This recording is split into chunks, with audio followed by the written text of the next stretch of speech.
Hello everyone. तो आज की एक छोटी सी वीडियो होने वाली है हमारी, ये सर्किल के ऊपर है और इससे सर्किल के जितने भी इम्पोर्टेंट कंसेप्ट है वो इसकी छोटी सी वीडियो से आपको पूरी कवर कराई जाएगी। तो चलिए शुरू करते हैं बिना किसी समय गवाए हुए। चलिए देखेंगे हम लोग सर्कल। ठीक है, सर्कल सबसे पहले बात करेंगे कि इसकी जो रेडियस अगर मान लें हम यहाँ पे एक केंद्र है और इसकी जो दूरी है ये r है। ठीक, और इसको केंद्र को O मान लेते हैं। ठीक है, तो इसकी जो परिधि होती है, परिधि वो हो जाएगी 2πr। अगर यहाँ से मैं एक और रेडियस से खींच दूं, ठीक है, और ये मैं बता दूं कि ये थीटा डिग्री का कोण बना रही है, यहाँ पे ये भी r है, तो आपसे ये पूछा जाएगा कि ये लेंथ जो है, ये जो साइड से लेंथ दिख रही है आपको, अगर इसको l मान लें तो l का लंबाई क्या हो जाएगा? l का लंबाई हो जाएगा 2πr थीटा बटे 360। ठीक है, ये कैसे आया? तो ये इसलिए आता है कि अगर हम 360 डिग्री टोटल परिधि निकालते हैं तो हम ये 2πr मिलता है। अगर हम इसको अगर थीटा डिग्री की परिधि निकालें तो ये 2πr थीटा बटे 360 हो जाता है। ठीक है, अगर पूछे कि इसका लेंथ, ये तो लेंथ निकल गया आर्क जिसको बोलते हैं, अगर पूछे कि ये जो त्रिज्यखंड निकला है जिसे मैं मार्क कर रहा हूँ ये, तो ये वाली त्रिज्यखंड की जो मतलब टोटल परिधि कितनी होगी, ये पूरी की बात कर रहा हूँ, तो इसमें क्या होगा, प्लस 2r जुड़ जाएगा, ये हो जाएगा 2πr थीटा बटे 360 और प्लस 2r। ठीक है, r इंटू 2 या 2r। ठीक है, चलिए अब क्षेत्रफल की बात कर लेते हैं। ठीक, क्षेत्रफल की बात करें तो क्षेत्रफल होता है पाई आर स्क्वायर। ठीक, पाई आर स्क्वायर होता है, लेकिन जब हम बात करें इस त्रिज्यखंड की, हम छोटा सा पार्ट हमने मैं जो इस दिखा रहा हूँ आपको, तो इस पार्ट का जो क्षेत्रफल होगा वो हो जाएगा पाई आर स्क्वायर थीटा बटे 360। ठीक, ये समझ में आया आपको? ये कैसे हुआ कि जब हम पूरा 360 डिग्री के यहाँ 360 डिग्री का एरिया निकाल रहे थे तो मुझे मिल रहा था पाई आर स्क्वायर, लेकिन हम अब थीटा डिग्री निकालना चाहते हैं, उसका 360 का थीटा भाग निकालना चाहते हैं, तो ये हो जाएगा पाई आर स्क्वायर थीटा बटे 360। ठीक है, चलिए अगला स्लाइड पे चलते हैं। अगला स्लाइड है ये कि जैसे आपने पिछले स्लाइड में देखा ये कि ये रेडियस है आर और ये थीटा है। ठीक है, तो आपने इस त्रिज्यखंड का क्षेत्रफल तो निकाल लिया, लेकिन मैं सिर्फ बोलूं कि इस पार्ट का जो वृत्तखंड इसको बोलते हैं, ठीक है, इस छोटा वृत्तखंड हुआ और ये इस तरफ है, ये उस तरफ वाला पार्ट, इसको बड़ा वृत्तखंड बोलते हैं पूरा को। तब पूछा जाएगा आपसे कि ये सिर्फ वृत्तखंड का क्षेत्रफल निकालिए, तो इसका क्षेत्रफल क्या हो जाएगा? जैसे कि मैं पूरी त्रिज्यखंड की क्षेत्रफल निकालूं, ठीक है, त्रिज्यखंड की क्षेत्रफल जो मैंने पीछे बताया आप देख सकते हैं यहाँ पे, ये त्रिज्यखंड की जो इस एरिया की क्षेत्रफल क्या थी, ये थी पाई स्क्वायर थीटा बटे 360, मतलब ये त्रिज्यखंड की क्षेत्रफल होगी, थीटा वाला जो एरिया है उसकी क्षेत्रफल है पाई स्क्वायर थीटा बटे 360। लेकिन अगर मैं बात करूं वृत्तखंड की, ये कहाँ चला गया, हाँ ये, तो अगर मैं बात करूं वृत्तखंड की तो ये क्या हो जाएगी, इसमें से जो ये सर्किल ऊपर बन रहा है, सॉरी ये जो ट्रायंगल बन रहा है ऊपर, तो त्रिज्यखंड में से ट्रायंगल घट जाएगा, तो जो शेष एरिया है ये इसकी वृत्तखंड की क्षेत्रफल निकल जाएगी। तो वृत्तखंड की क्षेत्रफल अगर हम देखें क्या हो जाएगा, पाई आर स्क्वायर थीटा बटे 360 माइनस ये हो जाएगा 1/2 गुने r इंटू आर, अब बीच में साइन थीटा। ठीक है, ये क्योंकि अगर आपको कोई त्रिभुज दे रखा है ऐसे, सपोज दैट कि आपको ये त्रिभुज दे रखा है ऐसे, ये a है, ये b है और ये थीटा डिग्री है, तो इसका क्षेत्रफल क्या होता है? क्षेत्रफल होता है इसका 1/2 a b और साइन थीटा। सेम मैंने वैसा ही किया है, यहाँ से थीटा दे रखा है और ये r है, तो इस त्रिज्य का इस जो ये त्रिकोण बना है त्रिभुज, तो इसका क्षेत्रफल इसको माइनस कर दिया है, तो ये वृत्तखंड आ गई। ठीक है, चलिए, और आपसे ये भी पूछा जा सकता है कि बड़े वृत्तखंड का क्षेत्रफल क्या है, तो बड़े वृत्तखंड का क्षेत्रफल क्या होगा कि total pi R square minus छोटे वृत्तखंड जो हमने अभी निकाला है, छोटे वृत्तखंड का क्षेत्रफल, वृत्तखंड का क्षेत्रफल। ठीक है, ये हो गया। अगर हम बात करें आगे देखते हैं अगला स्लाइड पे। अगला स्लाइड ये है कि जैसे कि एक जीवा है, ठीक, और ये केंद्र है O, और इस जीवा द्वारा बनाया गया कोण परिधि पे, ठीक है, यहाँ पे मैंने बना दिया, या मैंने यहाँ से खींच के और मैंने इसको यहाँ बना दिया, या कहीं भी बना दो आप, तो जहाँ एक जीवा द्वारा एक ही ओर, मतलब कि इस ये जीवा है इसके इस तरफ या तो इस तरफ, कोई एक ही तरफ होना चाहिए। ठीक है, तो वो जितने भी एंगल बनाएंगे परिधि पे वो बराबर होगा, लेकिन जब वो बात होगी कि वो केंद्र पर, मतलब यहाँ पर केंद्र है, तो केंद्र पर कितना डिग्री कोण बना रहा है, तो जो वृत्त खंड मतलब वृत्त के परिधि पर जितनी कोण बनाएगी जीवा, उसकी दुगुनी कोण बनेगी कहाँ पे, ये सेंटर पे, केंद्र पे। जैसे कि ये हुआ वृत्त और मैंने ऐसे बना दिया कि ये है एक जीवा और यहाँ पे एक कोण बना रही है, एक यही जीवा फिर यहाँ पे एक कोण बना रही है, ठीक है, यही जीवा एक यहाँ पे कोण बना रही है। तो ये सारे कोण जो है आपस में बराबर हो गए, मतलब अगर ये थीटा है तो ये भी थीटा होगा, ये भी थीटा होगा। लेकिन जब हम बात करेंगे सेंटर पे, यहाँ पे अगर कोई कोण बन रहा है सेंटर पे ये, तो ये हो जाएगा 2 थीटा, ठीक है। इतनी समझ में आ गई। चलिए आगे आगे बात करते हैं। जैसे एक और ये सर्किल हो गया, सॉरी ये सर्किल बना नहीं, 2 मिनट रुक जाओ भाई, ये ठीक है। तो जैसे मान लिया कि ये कोई सर्किल है, ठीक, ये मैंने बना लिया और एक ऐसे जीवा ले लिया ए बी, ठीक है, ए बी मैंने मान लिया एक जीवा। तो ये जीवा जो है वो केंद्र से जो सबसे न्यूनतम दूरी होगी वो परपेंडिकुलर होगी इस पे, ठीक है, या मान लो ओ है केंद्र।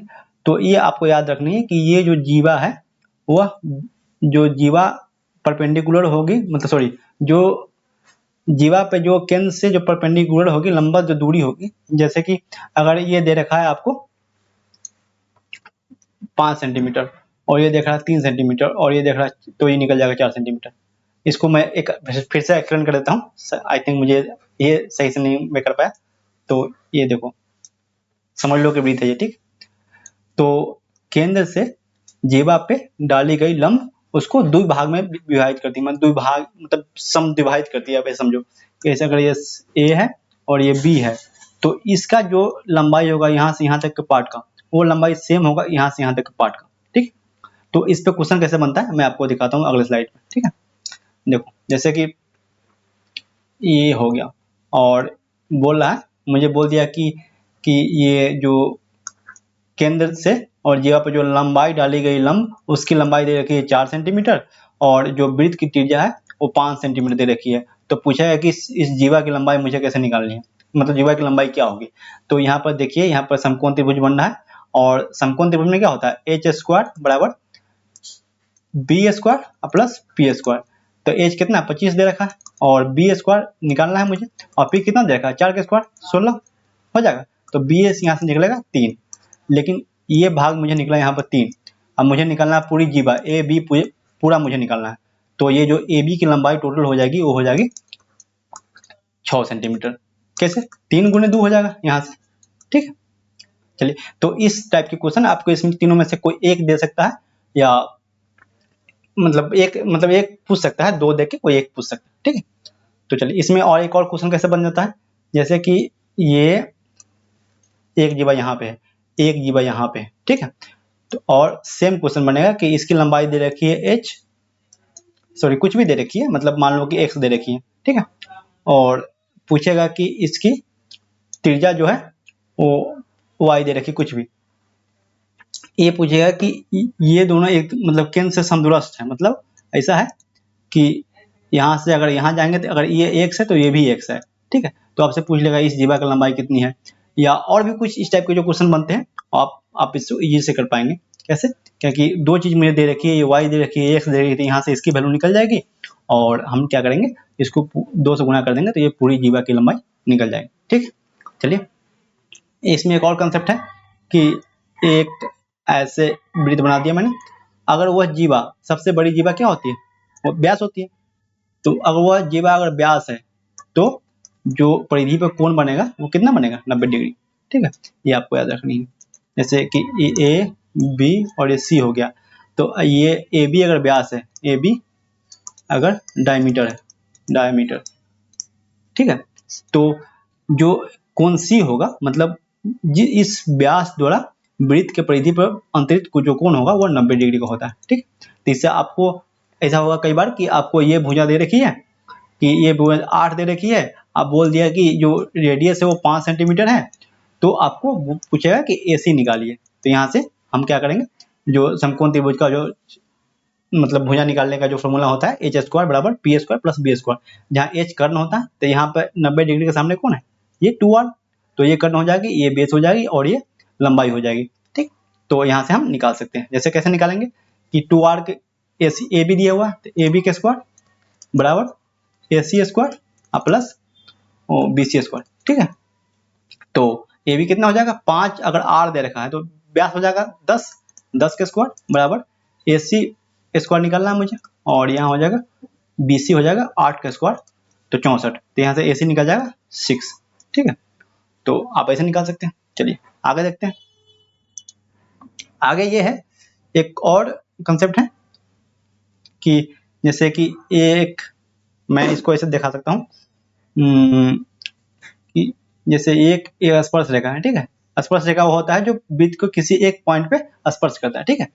और इस पे एक जीवा ऐसे मैंने लगा दिया, ठीक। तो कई बार ऐसा क्वेश्चन बन जाता है कि ये जो एंगल है, ठीक है, एक बार और इसको ड्रॉ करना तो सही से, हाँ ऐसे, ठीक। आपको सिर्फ फिगर याद रखनी होती है इसमें ना, फिगर याद रखोगे जैसे इस पे क्वेश्चन आए तो आप आराम से कर लो जाओगे, ठीक। तो मान लो कि ये कोण अगर x है तो ये सेम कोण बनता है यहाँ पे, ठीक। ये आपको सिर्फ याद रखना है, ठीक है। अगर यहाँ पे एक y है तो यहाँ पे सेम y बनेगा y, ठीक है। इसका सेम आपको एक चतुर्भुज में लगा कर दिखाता हूँ।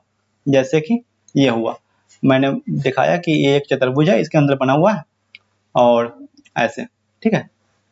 तो ये अगर थीटा बनाता है यहाँ पे, तो यहाँ पर ये थीटा बनाएगा। कैसे बनाएगा कि ये चक्रीय चतुर्भुज होगा। आज चक्रीय चतुर्भुज, जब मैं चतुर्भुज पढ़ाऊंगा तो ये भी कंसेप्ट लेकर आऊंगा उस समय, ठीक है। अभी तब तक याद रखो आप कि जैसे कि एक स्ट्रेट लाइन है, एक स्ट्रेट लाइन पर कितनी डिग्री कोण बनती है 180 डिग्री की।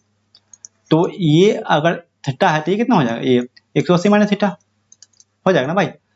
और चक्रीय चतुर्भुज के आमने सामने के कोणों का योग कितना होगा 180 डिग्री, तो 180 माइनस थीटा है तो ये थीटा हो जाएगा। उसी प्रकार अगर यहाँ पे मैं कोई बना दूं, कोई एम बना देता हूँ एंगल, ठीक है, तो ये एंगल कितना हो जाएगा एम हो जाएगा, ठीक। ये कुछ चीजें आपको याद रखनी। आगे चलते हैं। आगे एक बहुत इंपॉर्टेंट कंसेप्ट है और ये बार बार आता है। जैसे ये एक स्पर्श रेखा है, ठीक है, और ये एक छेदक रेखा है। छेदक रेखा जो उसको आर पर कर देती है और स्पर्श रेखा जो किसी एक बिंदु पर परिधि पर उसको टच करती है। मान लीजिए पीटी है और यहाँ पे ए और बी पे इसको कट कर रही है, तो इसका ये होता है कि पीटी का जो स्क्वायर होगा वो पी ए, ठीक है। पी ए मतलब यहाँ से यहाँ तक, ठीक है, और इंटू पी बी मतलब शुरू से अंत तक, ये पी बी क्या हो जाएगा पूरा यहाँ तक, ठीक। तो इसका ये होता है कि इसमें आपको दे देगा कि ये 6 सेंटीमीटर दे रखा, ये 4 सेंटीमीटर दे रखा, तो फिर आपको पूछेगा कि जो ए बी वाला भाग है उसका लंबाई निकालिए। जैसे इसके 6 सेंटीमीटर दे रखा है तो यहाँ पीटी के स्क्वायर कितना हो जाएगा 36 बराबर पी कितना दे रखा है 4 दे रखा है, और पी बी मुझे निकालना क्या है, मुझे निकालना है ए बी, ठीक। तो यहाँ से निकलेगा तो 4 9 36 9 हो जाएगा। तो पी बी की वैल्यू कितना निकल जाएगा 9। तो अब मुझे निकालना क्या है ए बी निकालना है। तो ए बी निकालने के लिए क्या करेंगे हम, पी बी में से पी ए माइनस कर देंगे, और पी बी कितना है 9 और पी ए कितना है 4, तो ये हो जाएगा 5, ठीक। इस टाइप के क्वेश्चन बनते हैं। चलिए आगे देखते हैं। आगे एक और इसका है जो काफी इंपॉर्टेंट है। जैसे कि एक दो ये ज्यादा बाहर चला गया।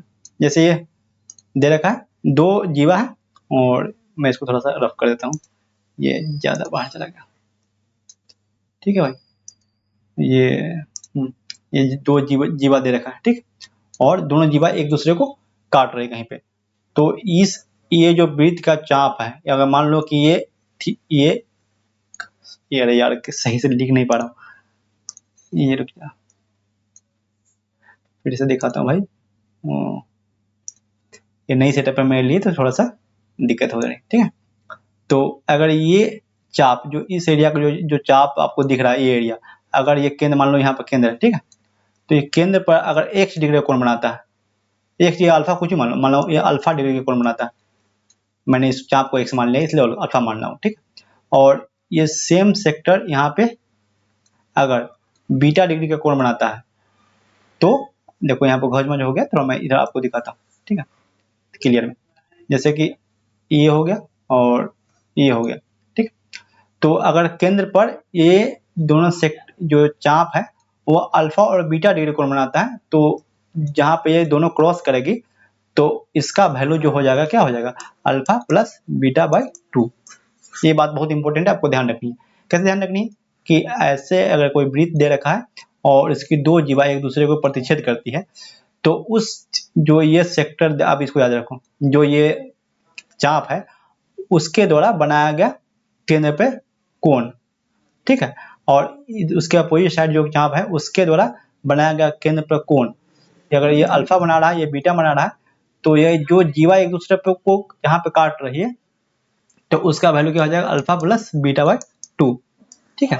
अगर यही जीवा एक दूसरे को बाहर काटे, ठीक है, जैसे ये सेम रेखा, ये ऐसे है और ये ऐसे है, ठीक, तो ये यहाँ से, तो आपको क्या करना है, यहाँ मान लो कि यहाँ पे ये अल्फा डिग्री कोण बना रहा है, ठीक है, और ये यहाँ पे बीटा डिग्री का कोण बना रहा है, तो ये कोण जो हो जाएगी जब बाहर क्रॉस करती है तो अल्फा माइनस बीटा बाय 2 हो जाती है। ये बहुत इंपॉर्टेंट है भाई, इसमें क्वेश्चन बहुत भर भर के आए हैं, तो आप इसको याद रखना, ठीक है।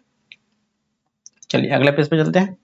अगला पेज पे है कि सेम जीवा पे ही कि ऐसे एक दो जीवा दे रखा है, ए बी और सी डी, मान लो ये पी पे कहीं भी प्रतिच्छेद कर रही है एक दूसरे को, तो इसका जो मल्टीपल होता है, जैसे P A into P B बराबर P C into P D, ठीक है। तो ये आपको याद रखनी है कि इस पार्ट और इस पार्ट का जो मल्टीपल इस पार्ट और इस पार्ट के मल्टीपल के बराबर होता है, ठीक। आगे चलते हैं। आगे एक और मैं दिखाता हूं आपको, जैसे कि ये एक वृत्त हो गया, ठीक है, और मैंने क्या किया, यहाँ से दो टेंजेंट खींच दिया, इधर से और एक इधर से, ठीक, और इसको केंद्र है, ठीक, ये वो है, मैं इसको नामकरण कर देता हूँ, ये P है, ये A है और ये B है, इसको मैंने इससे मिला दिया। फिगर आपको सिर्फ ध्यान रखना है, ठीक है, ज्यादा लोड नहीं लेना। अगर आपको एक बार में समझ नहीं आ रहा तो आप इसको दोबारा भी देख सकते हैं, और जो आपको अगर नोट डाउन करना है कुछ तो आप वहां से कर सकते हैं, ठीक। ऐसा फिगर बहुत बार पूछा गया एग्जाम में और बहुत मतलब फेवरेट है एग्जामिनर का, ठीक है, तो आपको इस पर ध्यान देना है। मैंने इसको मान लिया M, ठीक। जब भी कोई स्पर्श रेखा वृत्त को स्पर्श करती है तो वह त्रिज्या के साथ 90 डिग्री का कोण बनाती है। ये बात आपको ध्यान रखनी है कि स्पर्श रेखा खींची जाएगी तो और उसको त्रिज्या से मिलाया जाएगा तो वो जो कोण बनेगा वो 90 डिग्री का कोण बनेगा, ठीक है। चलिए तो इसी कंसेप्ट को आगे बढ़ाते हैं, तो ये हो जाएगा 90 डिग्री, ये भी हो जाएगा, ये भी स्पर्श रेखा तो ये भी 90 डिग्री हो जाएगा। इसमें क्या होता है, जैसे ये R दे रखा है, ये स्पर्श रेखा दे रखा है, हम कुछ भी मान लिया कि यहाँ पर इसको K मान लिया, ठीक है, और इसको ये K है तो ये भी K होगा, क्योंकि अगर एक ही बिंदु से दो स्पर्श रेखा खींचे जाते हैं किसी वृत्त पे तो दोनों स्पर्श रेखा की लंबाई बराबर होती है। ये आपको याद रखना है, जो जो बात मैं बोल रहा हूँ उसको भी ध्यान रखनी है, ठीक है। मैं सारा बात लिखूंगा नहीं, मैंने यहाँ पर ये डिनोट कर दिया कि अगर ये K है तो ये भी K होगा, ठीक। चलिए आगे देखते हैं। तो यहाँ पे पूछ लेगा कभी कभी कि आपसे ओपी की लंबाई पूछ लेगा, तो यहाँ से अगर ओपी की मैं यहाँ लिखता हूँ, ठीक है भाई, ओपी की लंबाई अगर निकाले तो क्या हो जाएगा, यहाँ पे ये क्या बन रहा है, समकोण त्रिभुज, तो कर्ण के स्क्वायर तो ओपी के स्क्वायर बराबर आर स्क्वायर प्लस के स्क्वायर, ठीक है। यहाँ से एक तरीका निकला इसका निकालने का, ओपी का निकालने का, ठीक है, ये जो लंबाई ओपी उसकी निकालने की, ठीक। अगर मान लो कि आपको ये दिखाना चाह रहा हूँ कि ये 90 डिग्री है, ठीक है, और ये भी पार्ट जो है वो भी 90 डिग्री है, और तो ये एंगल और ये एंगल का जो कितना हो जाएगा 180 डिग्री, ठीक है ना भाई।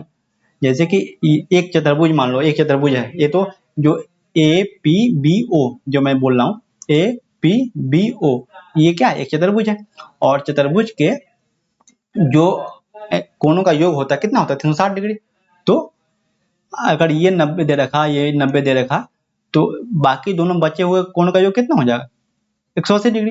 तो ऐसे भी तो यहाँ लिखा जा सकता है कि A O B plus A P B बराबर 180 डिग्री। सिर्फ मैं जो की पॉइंट है वो लिख रहा हूँ भाई, इससे इतनी हेल्प मिलती है ना एग्जाम में। आप एक बार करके आना फिर मुझे बताना कि क्या मतलब रिस्पॉन्स रहा एग्जाम, ठीक है। एक यहाँ से निकल गया, कई बार होता है इस फिगर में जैसे कि ये आर दे रखा है और आपको ये देख रहा है एम दे रखा है, ठीक, और के दे रखा है, तो आपसे पूछ लेगा कि OM की लंबाई कितनी होगी, ठीक है भाई। ये सिमिलरिटी जो समरूपता होता है ना उसका कंसेप्ट है, लेकिन आपको सिर्फ इसको याद रखना है। कैसे याद रखना है, जैसे कि अगर OM निकालना है मुझे, सॉरी, आपको याद क्या रखना है कि K बराबर R इंटू एम बटा ओ एम, ठीक है। सॉरी ई एम नहीं है, क्या मैं लिख रहा हूँ भाई, 2 मिनट रुक जाओ। ये थोड़ी सी अपना आपको याद रखनी है, क्या आपको याद रखनी है कि जो के है, के बराबर आर इंटू ए एम बटे ओ एम, ठीक। ये कंसेप्ट आपको याद रखनी, ठीक। एक और क्या याद रखना आपको कि ये जो एंगल बनेगा, कौन एंगल, जो ओ ए एम, ओ एम जब बनेगा एंगल ओ ए एम, या उसको ऐसे भी लिख सकता है, इसको भी अगर भी मान ले तो ओ ए पी मतलब ओ ए बी, ठीक है।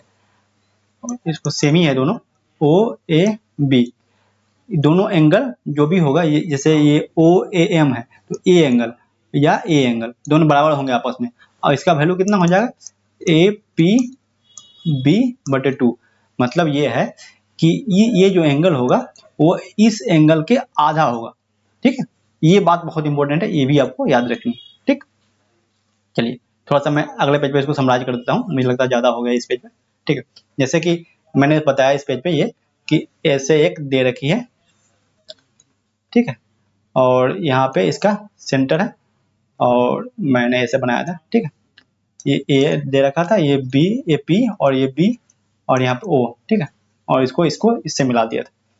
तो अगर मैं मानता हूँ अगर ये ए पी है तो ए पी क्या क्या लिखा था मैं पिछले पेज पे, इसको एक बार इसको समराइज कर देता हूँ। A P square plus A O square बराबर ओ पी स्क्वायर, एक ये लिखा था। दूसरा ये लिखा था कि जो ए पी होगा वो हो जाएगा, इसको एम दे देता हूँ, ए पी जो होगा वो ए ओ इंटू ए एम बटे ओ एम होगा। मतलब इसकी जो भुजा की लंबाई होगी वो ई और ई भुजा के गुणनफल और बटे ए ओ एम के बराबर होगा, ठीक। और दूसरा क्या बताया था, दूसरा बताया था कि angle A O B plus angle A O A P B, sorry A P B बराबर 180 डिग्री। मतलब ये है कि ये एंगल दे रखा है आपको, अब पूछ लेगा कि ये एंगल कितना है, तो 180 में से इसको घटा देंगे। तीसरा बताया था ये कि ओ ए बी बराबर ओ बी ए बराबर ए पी बी बाई 2। मतलब ये है कि ये जो एंगल है और ये एंगल आपस में बराबर होंगे, और इसका जो वैल्यू होगा वो ए पी बी के आधे के बराबर होगा, ठीक। तो इतना ही बताया इसमें, इतनी आप याद रखोगे तो आपकी काफी डाउट सोल्व हो जाएगी, ठीक है। ये कंसेप्ट जो है वो ट्रेंगल के अंदर, मतलब जो राइट एंगल ट्रेंगल के अंदर एक और राइट एंगल ट्रेंगल बन रहा है, इसका कंसेप्ट है, ठीक है। ये जो मैंने बताया यहाँ पे, इसके बहुत सारे मतलब शॉर्टकट निकाले गए हैं सिमिलरिटी से, तो मैं जब ट्रेंगल पे वीडियो बनाऊंगा तो उसको ले आऊंगा, ठीक है। चलिए अब अगला क्वेश्चन है कि जैसे कि ये एक वृत्त दे रखा और ये एक वृत्त दे रखा, दो वृत्त अगर अलग अलग दे रखा है तो पूछा जाता है कि इन दोनों वृत्तों से कितनी स्पर्श रेखाएं खींची जा सकती है।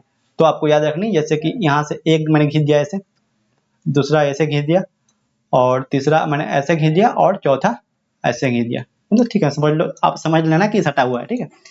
तो अगर दोनों वृत्त अलग अलग है तो उसमें 4 स्पर्श रेखा बनेंगे, लेकिन जब दोनों वृत्त सटी हुई रहेगी ऐसे, ठीक है, तो उसमें कितनी बनेगी, 3। एक इधर ऊपर से, और एक ऐसे नीचे से जाएगी, और एक आएगी ऐसे, ठीक है। चलिए आगे मैं लेके आता हूँ। आगे ये है कि अब जैसे मैंने पीछे बताया कि ये दोनों वृत्त ऐसे दे रखा है और इसके बीच की दूरी आपको दे रखी है d।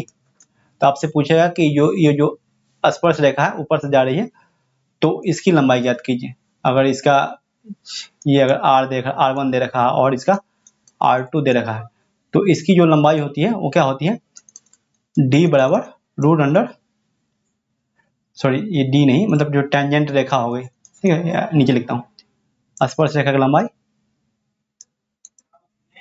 स्पर्श रेखा की लंबाई क्या हो जाएगी, रूट अंडर डी स्क्वायर बराबर do square minus r1 minus r2 के स्क्वायर, ठीक है। अगर आपको दे दे कि ये स्पर्श रेखा एक ऐसे मैंने खींच दिया, तिरछी वाली तिर्यक स्पर्श रेखा जिसको बोलते हैं, तो उसकी लंबाई क्या हो जाएगी, उसकी लंबाई हो जाएगी root under D square minus R1 plus R2 का स्क्वायर। ठीक, आपको इसमें सिर्फ याद ये रखना है कि माइनस दोनों जगह होता है, ऊपर नीचे दोनों, लेकिन जब अगर आप सीधी स्पर्शरेखा खींचते हैं ये सीधे, तो उसमें इस बीच में माइनस आता है, लेकिन जब आप क्रॉस वाले खींचते हैं ये तिर्यक स्पर्शरेखा, तो उसमें इस बीच में प्लस आता है। ठीक है, ये एक लिस्ट था, आप इसको याद रखोगे तो आराम से याद रहेगी। ठीक है, चलो, तो मुझे लगता है कि ये छोटी सी लेक्चर आपके लिए काफ़ी हेल्पफुल रही होगी, और मैं आशा करता हूँ कि आपको काफ़ी हेल्प मिलेगी एग्जाम में। चलो, तो फिर अगले वीडियो में मिलते हैं। थैंक यू इस वीडियो में बने रहने के लिए, और रिव्यू दीजिएगा अपना। ठीक है, चलिए।